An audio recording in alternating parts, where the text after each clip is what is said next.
Olá, meninas! Sejam muito bem-vindas aqui ao canal. Eu sou a Bia Abdala, sou professora de patchwork, de costura criativa e de quilting, mas eu ensino tudo isso de forma fácil. Eu ensino que qualquer pessoa pode fazer peças lindas, incríveis, maravilhosas, usando a sua máquina de costura.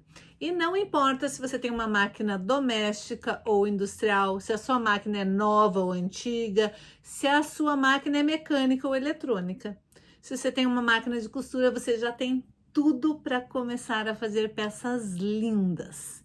Então faz o seguinte, já separa o melhor lugar no sofá, a pipoca e o guaraná, porque a diversão está garantida. Se você quer aprender a costurar e a quiltar, vem comigo que eu te ensino.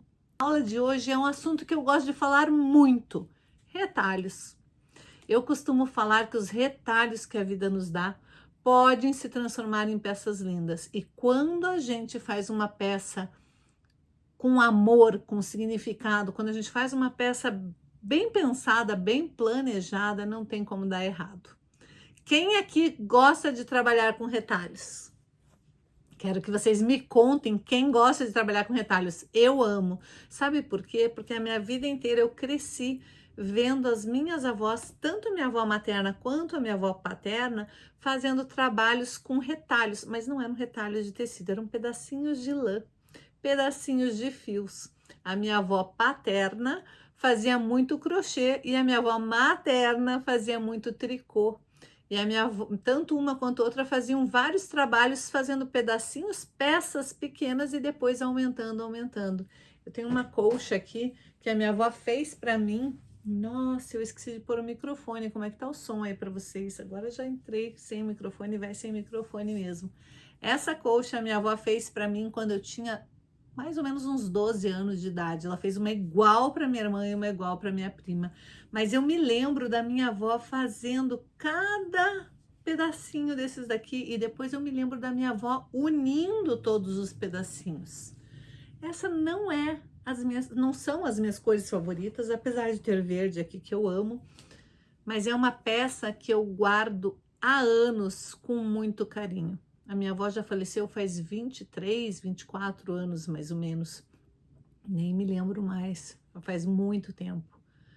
E mesmo assim eu tenho essa lembrança dela fazendo, dela escolhendo os fiozinhos para fazer as peças para mim, para minha irmã e para minha prima. Eu me lembro muito dessa fase da minha vida onde ela estava lá fazendo essa colcha para gente.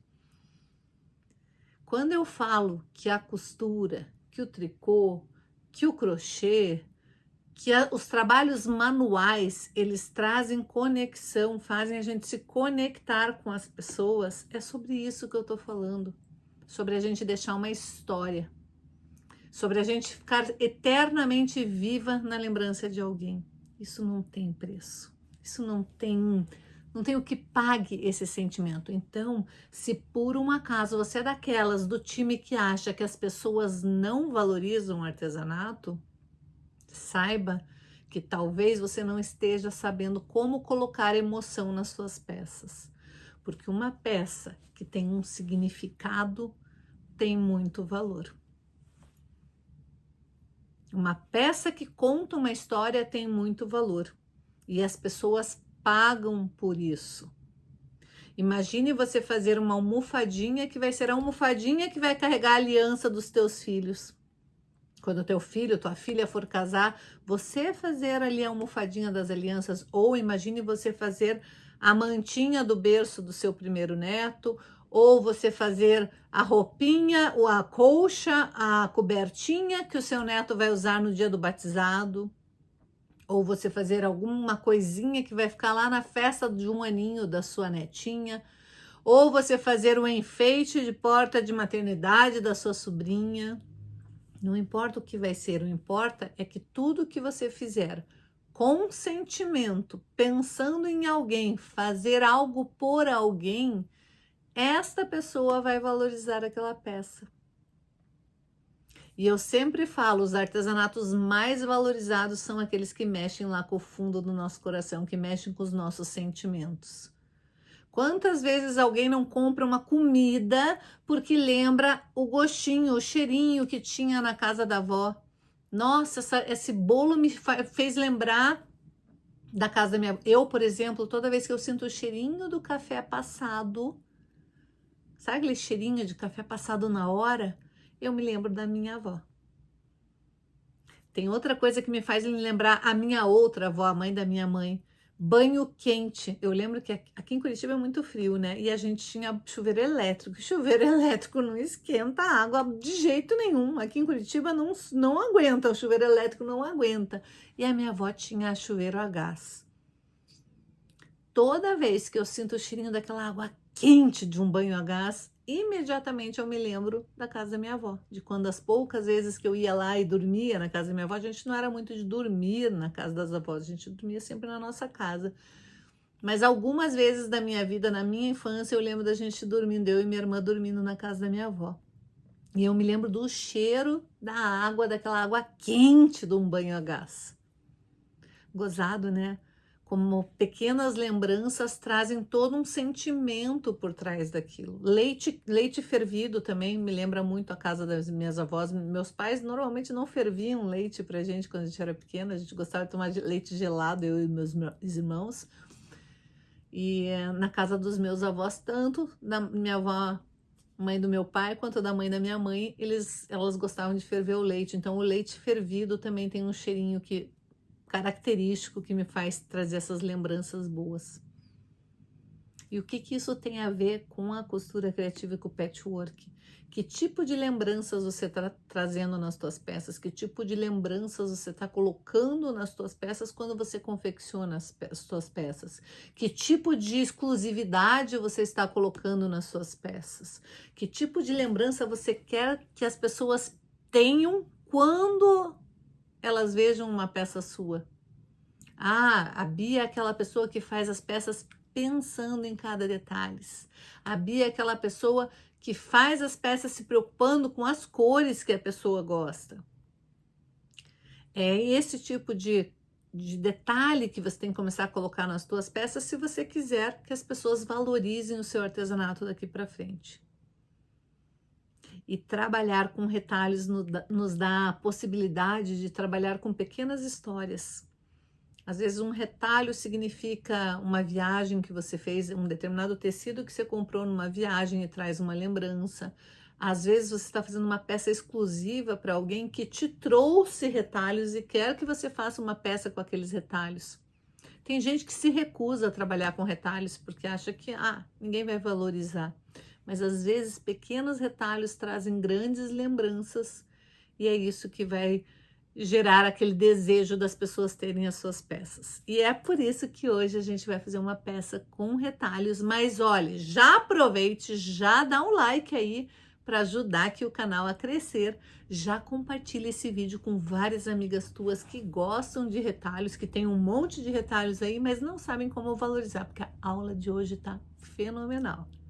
Eu espero que vocês gostem e fiquem até o finalzinho, que tem um monte de macetes, um monte de truques na peça de hoje. É uma peça fácil de fazer e facilzinha de mostrar para todo mundo e agradar todo mundo. Então, dá só uma olhada na aula que eu separei para você.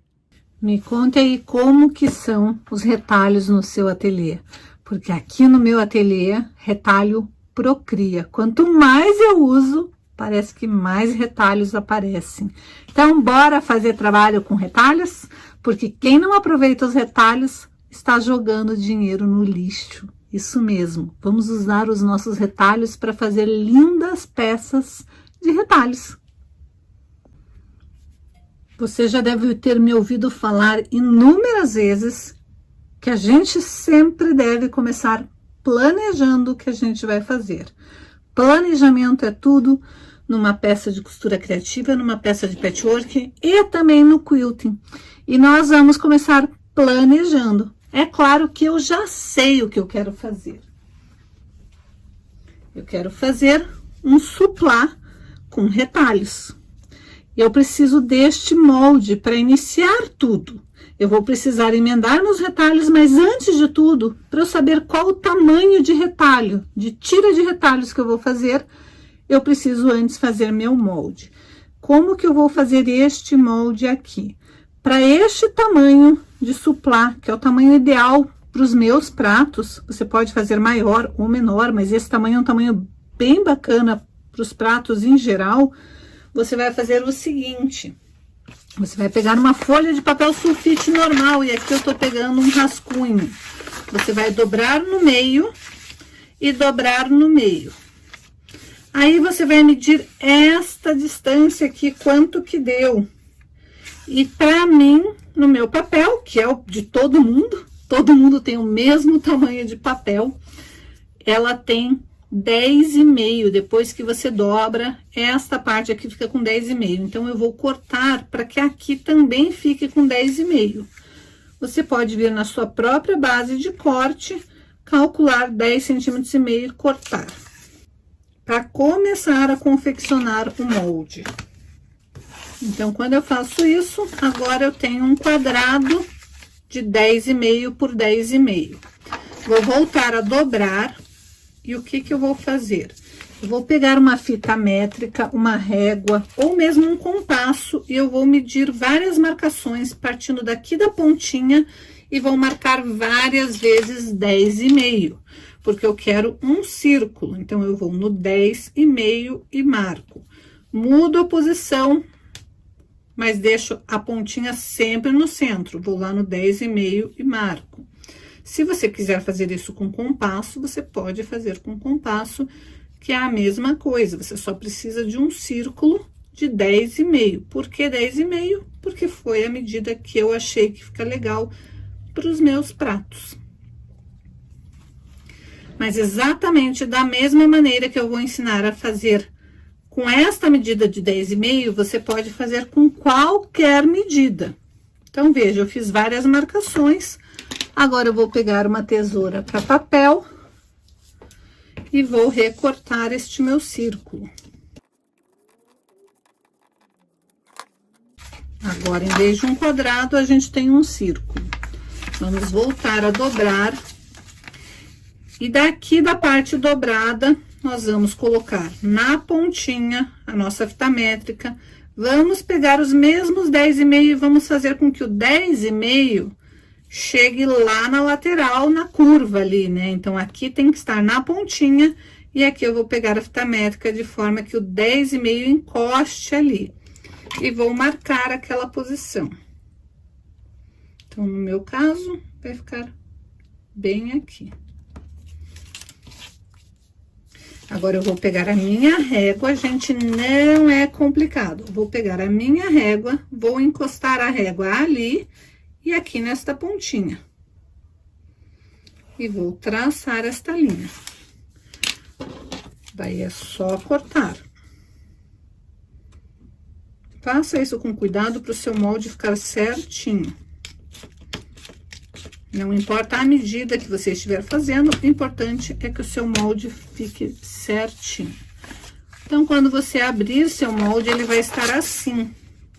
Mas notem que aqui está abaulado, então nós vamos voltar a fechar. E o que que nós vamos fazer? Nós podemos fazer o seguinte, ou a gente faz aberto ou corta fechado. Como que eu vou fazer reto? É só unir aquela pontinha ali com aquela pontinha lá. Esta parte tem que ser cortada fora. E eu posso cortar ela de uma vez só, dobrando o meu papel novamente. E cortando.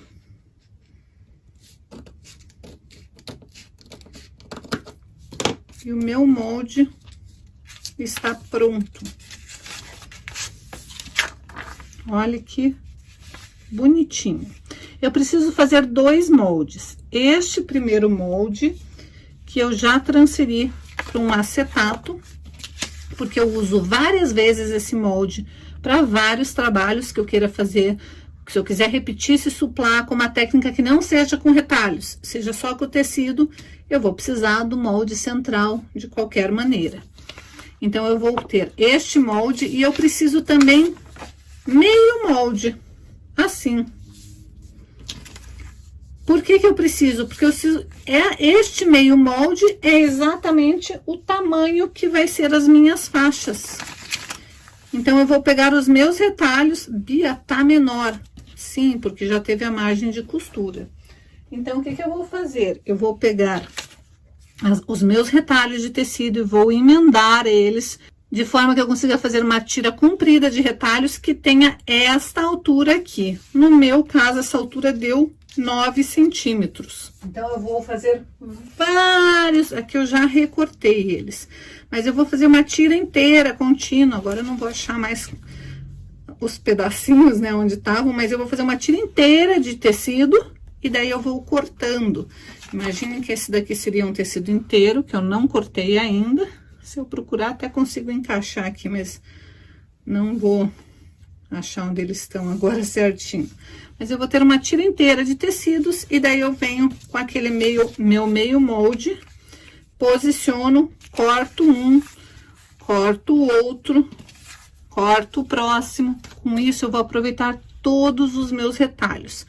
Para cada suplá, eu preciso cortar este molde no tecido base, que o meu eu optei por cortar tecidos brancos, e vou precisar para cada suplá, isso para frente do suplá, depois eu ainda vou precisar cortar manta e forro, mas para confeccionar a frente do suplá eu vou precisar de um molde inteiro e 6 moldes de retalhos para cada suplá. Então, você veja aí quantos você vai querer fazer, já deixa tudo cortadinho, que daí nós vamos para a máquina costurar.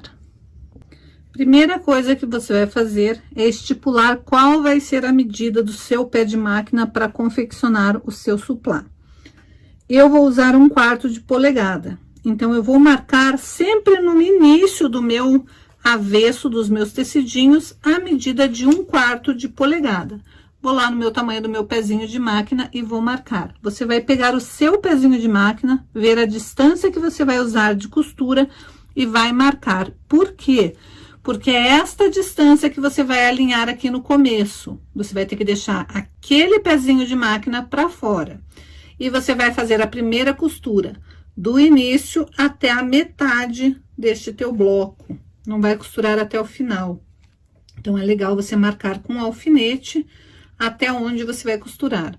Você vai costurar lá da pontinha, dando retrocesso até a metade. Então, olha, eu comecei dando retrocesso, costurei até mais ou menos metade, dei retrocesso e cortei meu fio. Fiz de linha preta para você visualizar melhor. Olhe como tem a pontinha ali iniciando para fora, exatamente com um pezinho de máquina. Vou jogar para lá, vou vir com o meu próximo tecidinho, vou colocar também um pezinho de máquina para fora e vou costurar até a metade. E eu vou fazer isso em toda a volta. Então, eu vou costurar dando retrocesso, costuro até metade, jogo para lá, venho com o próximo, deixo a pontinha para fora, costuro até metade, jogo para cá e vou fazer isso em toda a volta.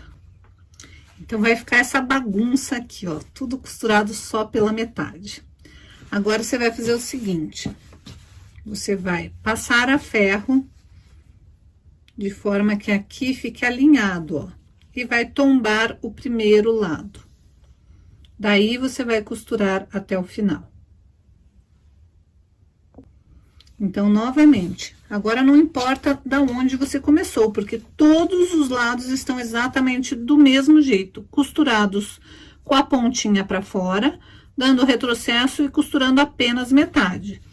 Pontinha para fora, retrocesso e costura apenas metade. Todos os lados estão exatamente iguais, então, você vai escolher um dos lados, vai pegar, vou começar por aqui, então, eu vou pegar este lado, jogo ele para lá, e vou pegar este lado aqui e vou passar a ferro, alinhando esta parte aqui.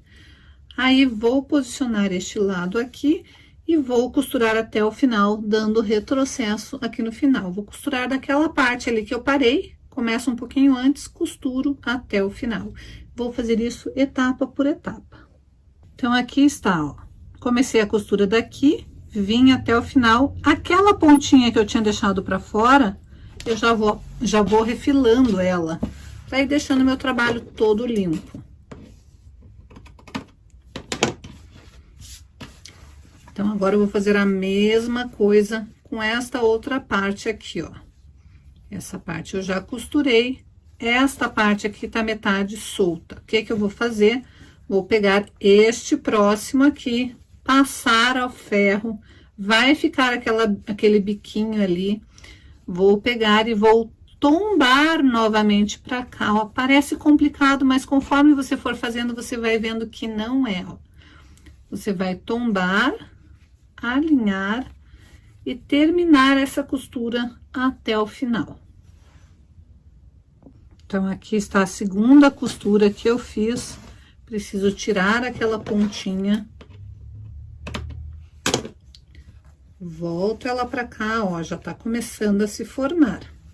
Este aqui está solto. O que que eu faço? Vou lá no meu ferro, vou passar aqui tombando pra lá, volto essa parte, alinho certinho e vou costurar essa parte que está solta, porque só tem metade costurada. Então, tem que costurar esta parte aqui e mais toda essa parte aqui, que vai formar com o bico da própria faixa. Vamos continuar. Próxima parte é essa daqui, ó. Vou lá no meu ferro, tombo ela pra cá, pra daí vir aqui e alinhar esta próxima parte. É fácil de fazer, gente. Parece que é complicado, porque aqui vai ficando embolado, mas depois que terminar, vai ficar tudo certinho. Olha que belezinha que tá ficando. Próxima parte, essa daqui, ó. Jogo pra lá, volto essa daqui pra cá, alinho tudo e vou costurar ali da parte que eu terminei de costurar até o final. Sempre fazendo e já limpando, tirando fiapinhos, tirando esse biquinho que forma aqui.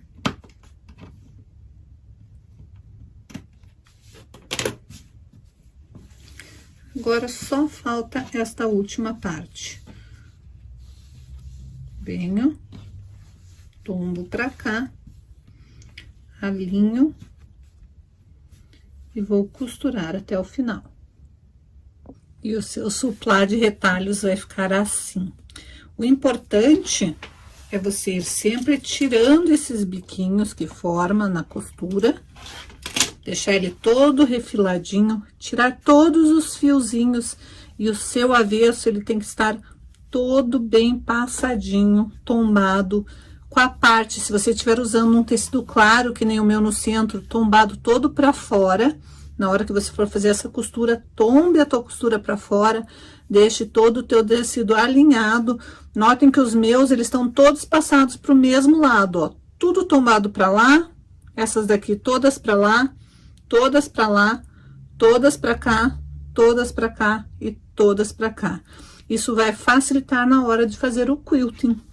Agora, você só precisa colocar uma manta exatamente deste tamanho, um forro, costurar toda a volta. Deixa eu tirar esses fiapinhos, né? Porque retalho sempre fica fiapinho. Então, você tira todos os fiapinhos. Eu gosto de fechar essa peça, colocando manta, forro, rebatendo toda a costura, desvirando e depois que eu vou fazer o quilting. Mas se você preferir, você pode fazer o sanduíche da maneira tradicional, fazer o quilting e depois fazer acabamento com viés. Eu acho mais bonito essa peça desvirada, porque eu não quero colocar um outro tecido aqui de viés, a não ser que eu fizesse um viés branquinho, que foi o que eu usei no centro. Daí sim, eu posso montar o sanduíche da maneira tradicional, fazer o quilting e fazer o acabamento com viés. Mas eu acho mais rápido, mais prático, só rebater um forro, desvirar e daí fazer o quilting. Acho que fica tão bonito, vai valorizar minha peça e daí eu posso aproveitar com isso todos os meus retalhos. Bom, todo mundo tem macete para tudo, né? Eu também tenho macete para você fazer essa peça. Primeira coisa que você vai fazer, se você for usar uma manta resinada, deixar a resina para cima, vai colocar o seu forro com o direito para cima e a sua peça com o direito para baixo, direito com direito. Cadê o macete, Bia? O macete está passar uma costura bem na beiradinha aqui, que é o lugar que a gente vai deixar a abertura para desvirar depois. Por quê? Porque essas costuras que a gente fez unindo os nossos retalhos, como depois a gente refilou no tamanho do molde, não tem retrocesso. Então, se eu for desvirar a minha peça e não fizer essa pequena costura aqui, vai começar a desfazer esta parte e depois o acabamento vai ficar feio. Bom, feito isso, vou alfinetar toda a minha peça. Notem que sua peça tem que estar muito bem passadinha, bem assentada, para depois, na hora que você for fazer o quilting, seja lá qual for o quilting que você for fazer, não fique calombos. E nós vamos começar a fazer a costura de toda a volta da peça, deixando uma abertura bem aqui onde a gente fez esse reforço. Então, a gente começa dando retrocesso, costura toda a volta, anda mais um pouquinho, dá retrocesso e deixa uma abertura de mais ou menos uns 4 ou 5 dedos para poder desvirar depois. Então, aqui está, já costurei toda a volta, agora eu vou refilar e desvirar esta peça.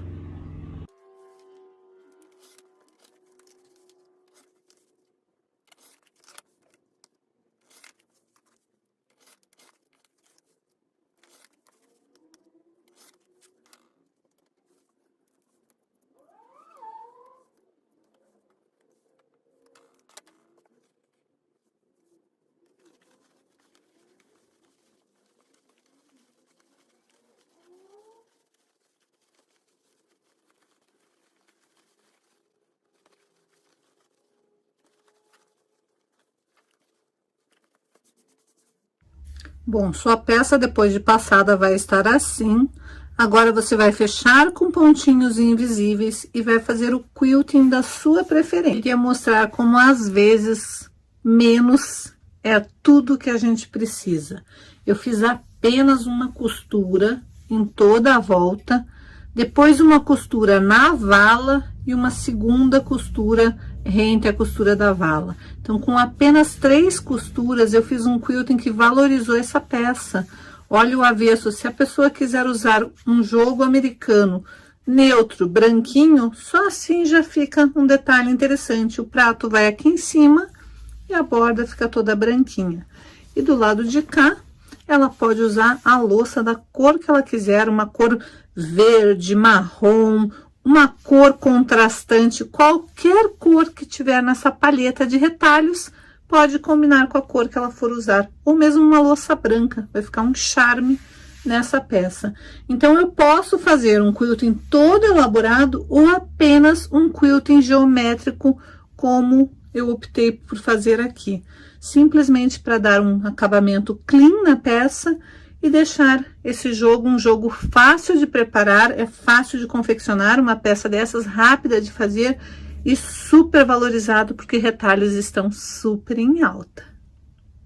Uau, que incrível, né? Como a gente consegue fazer peças maravilhosas usando os nossos retalhos. Eu espero que você tenha gostado da aula de hoje. Aproveite os seus retalhos daqui para frente, não desperdice mais nada, porque você pagou por cada pedacinho deles. E se você gosta desse tipo de vídeo, já aproveite e assista esses outros vídeos aqui do canal, porque são peças incríveis feitas com retalhos.